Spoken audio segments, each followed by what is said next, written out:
Hey, what's up guys? Alan here. Welcome to another episode of Thoughts on This, where I speak out my thoughts.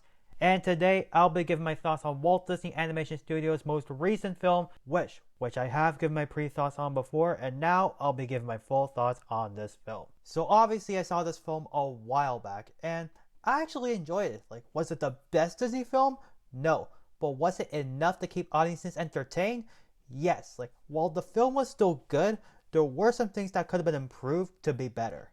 The animation was still visually mesmerizing, and I will give Disney their props on trying something new with the animation by combining the hand-drawn watercolor effects as a homage to their old films, and the 3D animation as a nod to their newer films, but I think that there was so much more that they could have done to elevate the animation to make it truly stand out from the rest of their animated films. However, I think this is a great stepping stone of showcasing a new style of animation that is different from past films. The cast in this film was nothing but amazing. Ariana DeBose shines as Asha with her bold and quirky spirit, bringing a charming personality to the character. And like I said in my last review, she has the makings of a typical Disney heroine. Chris Pine was menacing as King Magnifico with his charismatic and sinister personality. He made a great antagonist. His character hit all the right notes of what a Disney villain should be, and his musical performances were equally great. Although This Is the Thanks I Get was not the best villain song that Disney has produced, it was still great. Alan Tudyk never fails when it comes to bringing eccentric characters to life, and this role is no exception. He truly embodied that typical Disney sidekick, which is just fun-loving, energetic character who is loyal to our main hero.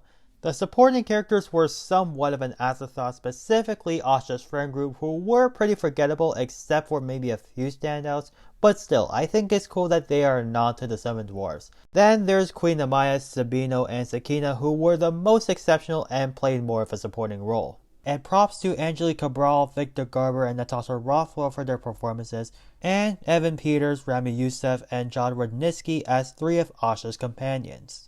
The story was well written, but the climax didn't really have me. Like, I didn't really get that emotional punch you would get from other Disney films in the past. And I think the problem is that they try to add so many elements nodding to their repertoire that the story felt a little loose, and there isn't really a unique identity that makes this film feel special. But for the majority of the film, it was solid. It was a great origin story for this wishing star that has been referenced in so many other Disney films. The music in this film was fun and energetic, although it didn't really latch onto me as much as previous Disney songs did when I first watched it, and it also felt like a missed opportunity to have Alan Menken, who is behind the music of many Disney classics, be involved in this film. However, there were a few standouts for me, with that being the opening song Welcome to Rosas, the duet with Chris Pine and Ariana DeBose at all costs, and the I Want song This Wish, which is by far the most superior out of the rest of the songs.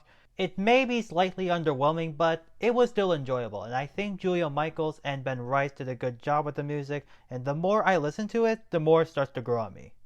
Overall, I thought the film was moderate at best, and if I were to give it a rank, it would be an A-. Like, it wasn't completely horrible as some people exaggerated to be. Like, it had its downsides, but there were some great moments as well. And this is a film that kids will definitely enjoy with their families. Plus, the ambition Disney put into celebrating their 100th anniversary was there, and I think the film did a great job honoring that milestone. There were so many references that honored their past films, like the fact that they used the same font from the opening credits of Snow White and the Seven Dwarfs was amazing, and it was a great way to give a shout out to their first full-length animated feature film.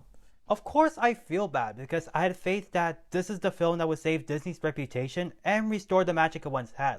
The concept was great from the beginning, but the execution was hit and miss. And as a film that was supposed to celebrate 100 years of the company, it just felt like a run-out-of-the-mill Disney film with nothing too special about it. I hope that Disney can recover from the mistakes in this film, then bounce back and make a film that truly brings back the magic of Disney. Alright, that sums up my full thoughts for this film, and if you agree or disagree, let me know in the comments, and if you haven't already subscribed, it would really mean a lot. That's all I have to say, and I hope to see you next time.